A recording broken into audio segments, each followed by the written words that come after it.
윌리 카렐은 뉴욕 버팔로에 있는 강철 회사의 엔지니어였다. 어느 날 카렐은 미주리주에서 가스 청소 기계를 설치하고 있었다.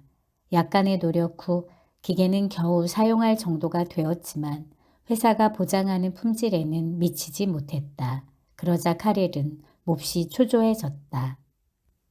그 후 카렐은 초조함이 어떠한 문제도 해결할 수 없다는 사실을 깨닫고 사고의 방향을 바꿔 이 문제를 다시 생각해 보았다. 그는 이렇게 생각했다. 이 일이 가져올 수 있는 제일 안 좋은 결과가 무엇일까? 그것은 사장이 기계 전체를 뜯어낸 후 자신을 해고하는 것뿐이었다. 제일 좋지 않은 결과를 생각한 후 카렐은 자신에게 말했다. 만약 회사에서 해고되면 난 어떻게 하지? 곧 카렐은 당시 기계 수리 엔지니어 수가 부족해 새로운 일자리 구하기가 어렵지 않다는 것을 알았다.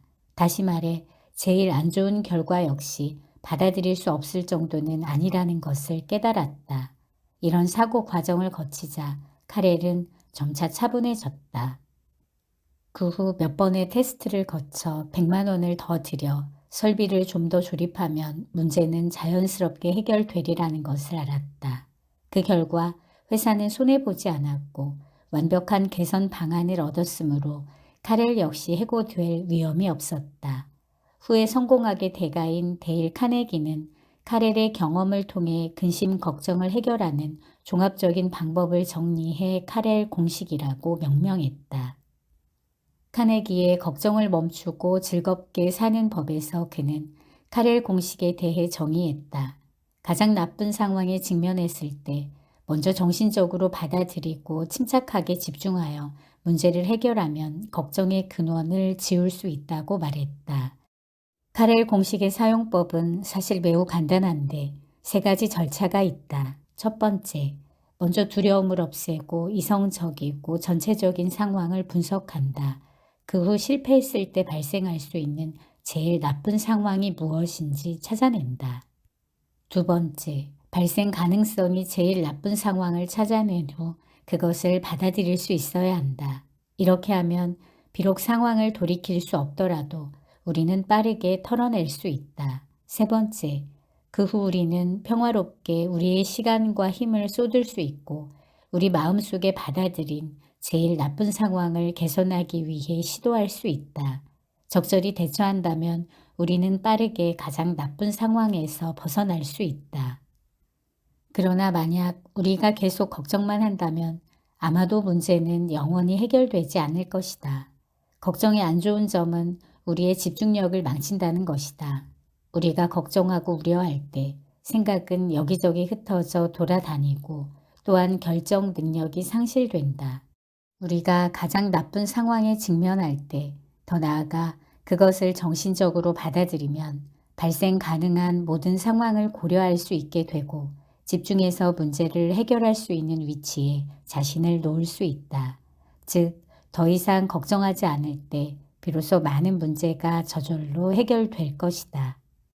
걷어차인 고양이 효과는 재미있는 우화에서 유래되었다. 한 기사가 저녁 연회에서 주인에게 꾸중을 들었다. 그는 매우 화가 난 채 자신의 정원으로 돌아왔고 제 시간에 자신을 맞이하지 못한 관리에게 한바탕 화를 냈다. 관리는 마음속에 우라가 치밀어 집으로 돌아온 후 별것 아닌 이유로 자신의 아내에게 한바탕 욕을 했다. 억울한 아내는 아들이 침대에서 깡충깡충 뛰는 것을 보고 아들의 뺨을 한 대 때렸다. 그 후 영문도 모르고 뺨을 맞은 아이는 기분이 극도로 나빠져 옆에서 뒹굴고 있던 고양이를 발로 찼다. 심리학자들은 이런 우화를 이용하여 전형적인 감정의 전염을 묘사했다. 사람의 불만스럽고 불평스러운 감정은 사회 관계에 따라 쇠사슬처럼 차례대로 전달된다. 사회적 지위가 높은 사람이 낮은 사람에게 또는 강자가 약자에게 전달된다. 결국 감정을 발설할 곳이 없는 최약자가 희생자가 되는 셈이다. 이런 감정 전달 현상은 우리 생활 속에서 흔히 찾아볼 수 있다. 한 사람이 자신의 나쁜 감정을 해소하지 못하면 화풀이 대상을 찾게 되고 다른 사람 혹은 사물에 감정을 전달한다. 또한 종종 자신보다 약한 사람이나 사물에 화풀이하며 아무 까닭 없이 화를 낼 뿐만 아니라 약자 앞에서 강하고 강자 앞에서 약해진다. 우리의 생활 속에서 볼 수 있는 걷어차인 고양이 효과는 위우아처럼 과장이 아니다. 감정 연쇄는 보편적으로 일어나는 현상이다. 이런 감정은 마치 하나의 동그라미처럼 나쁜 감정을 가진 사람을 중심으로 사방으로 뻗어나간다. 이는 흔히 사람들이 무시하기 일수인 감정 오염이라 할 수 있다.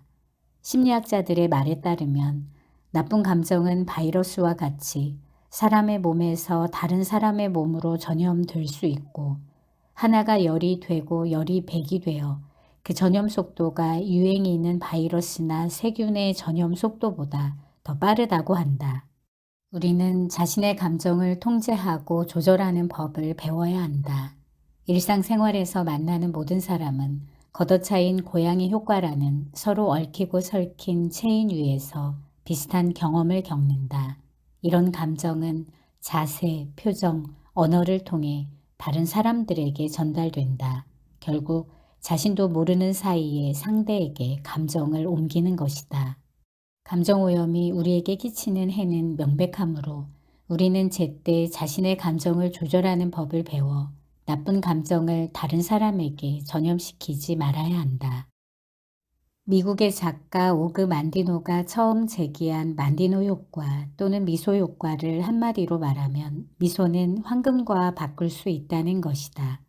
만디노는 미소는 세상에서 제일 아름다운 횡의 언어로 비록 소리는 없지만 사람들에게 감동을 줄 수 있다고 말했다. 미소는 인간 관계에서 가장 좋은 윤활제이며 두말할 것 없이 사람 간의 심리적 거리를 가깝게 끌어당긴다. 만디노 효과는 초기에 인간관계의 법칙에서 제기되었으나 그 후 심리학자들에게 보편적으로 인정을 받았다. 캘리포니아 대학교 심리학 교수 제임스는 일련의 연구를 통해 하나의 관념을 제기했다. 사람이 웃을 때 전신 근육은 가장 느슨한 상태가 되고 심리 상태 역시 상대적으로 안정된다. 따라서 미소는 일종의 가장 긍정적인 감정 표현 방식이다. 미국의 유명 기업가인 짐 데니얼은 웃는 얼굴 하나로 파산 위기에 처한 기업을 살려냈다. 당시 데니얼의 회사는 경제적 어려움에 빠졌고 그는 경제적 위기를 돌파할 개선책을 생각했다. 마침내 그는 한 관리자의 건의를 듣고 회사의 상징을 웃는 얼굴로 바꿨다. 그 후 그는 이 웃는 얼굴을 회사의 슬로건으로 삼아 벽, 정문, 봉투에 인쇄했고 동시에 사람들에게 가능한 한 웃는 얼굴로 일하도록 부탁했다. 데니얼 자신은 더더욱 솔선수범하여 매일 기업 로고처럼 웃는 얼굴로 여러 작업장을 뛰어다녔다. 그 결과 직원들은 점점 그에게 감염되어 투자를 늘리지 않은 상황에서도 생산율이 80%나 상승했다. 또한 회사의 전체적인 작업 분위기도 더욱 부드러워졌고 이직률은 현저히 낮아졌다. 5년이 채 되지 않아 데니얼 회사는 모든 부채를 갚았을 뿐 아니라 적자를 흑자로 돌렸다. 웃음이 가지고 있는 신기한 매력은 비록 그 자체는 어떤 힘이 없을지라도 사람의 마음을 자극하는 긍정 에너지가 되어 우리를 기운나게 하고 놀라운 잠재 능력을 불러일으킨다. 일상에서도 미소는 모든 얼음을 녹이며 타인의 호감을 얻게 한다. 예를 들어 친구나 동료 사이의 싸움이나 오해, 가족이나 이웃 간의 갈등, 애인이나 형제 간의 장벽 등등 모든 상황을 웃어 넘길 수 있게 만든다. 인간관계에서 어떤 어려움을 만나거나 난처한 상황을 만나더라도 미소를 잊어서는 안 된다. 미소는 간단해 보이지만 이를 적절하게 파악하기란 쉽지 않다. 미국의 생명보험은 직접 판매 위주로 이루어지기 때문에 판매원의 능력 검증이 매우 중요하다. 윌리엄 와일러는 그 중에서 특출한 능력을 보였다. 그의 비결은 아주 간단했다. 바로 고객들이 거부할 수 없는 웃음을 짓는 것이었다. 그러나 사람을 매혹하는 웃는 얼굴은 천성이 아니라 오랜 기간 열심히 연습해서 얻은 것이었다. 와일러는 원래 미국에서 유명한 프로 선수였는데 40세가 되자 체력이 약해져 어쩔 수 없이 퇴직할 수밖에 없었다. 그 후 보험회사에 지원하여 보험 판매원이 되었다. 그는 자신의 지명도 때문에 당연히 채용될 거라고 생각했지만 인사 담당자는 그를 거절하며 말했다. 보험회사의 판매원은 반드시 매혹적으로 웃을 줄 알아야 하는데 당신에겐 그런 웃음이 없습니다. 이 말을 듣고 와일러는 열심히 웃는 연습을 시작했다. 그는 매일 집에서 100번씩 소리내어 크게 웃었는데 이웃들은 그가 실직으로 인해 신경질을 부린다고 생각했다. 이런 오해를 피하려고 그는 아예 화장실에서 숨어 웃는 연습을 하기도 했다. 어느 날 그는 산책하다가 지역사회 관리자와 부딪혔는데 아주 자연스럽게 웃으며 관리자에게 인사를 건넸다. 관리자는 그에게 말했다. 와일러 선생님, 전과 달라 보이시네요. 이 말은 그에게 자신감을 주었고 그는 즉시 보험회사에 다시 지원했다. 이번에도 인사 담당자는 그를 거절했다. 그러나 전보다는 훨씬 부드럽게 말했다. 확실히 전보다 좋아졌어요. 하지만 본연의 내면에서 우러난 웃음이 아니네요. 와일러는 어쩔 수 없이 계속 웃는 연습을 했고 많은 사람들의 매력적이면서 웃고 있는 사진을 수집해 방에 가득 붙여놓고 수시로 들여다봤다. 더불어 그는 자신의 키만한 큰 거울을 사서 웃을 때 자신이 짓는 표정을 끊임없이 교정했다. 꾸준한 노력 끝에 마침내 그는 깨달았다. 마음에서 우러나는 갓난아기 같은 천진난만한 웃음이 가장 매력적이라는 것이었다. 그 후 그는 업계 내에서 100만 달러의 가치라고 불리는 웃음 가득한 얼굴을 가질 수 있었다. 미소는 단순한 기교가 아니라 진정성이다.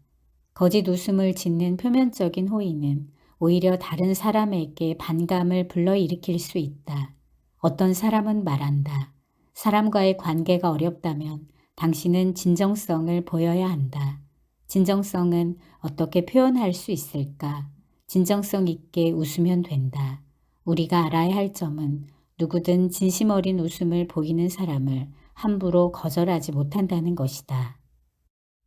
오늘은 나와 세상을 알아가는 재미있고 실용적인 심리 법칙, 심리학을 만나 행복해졌다와 함께 했습니다.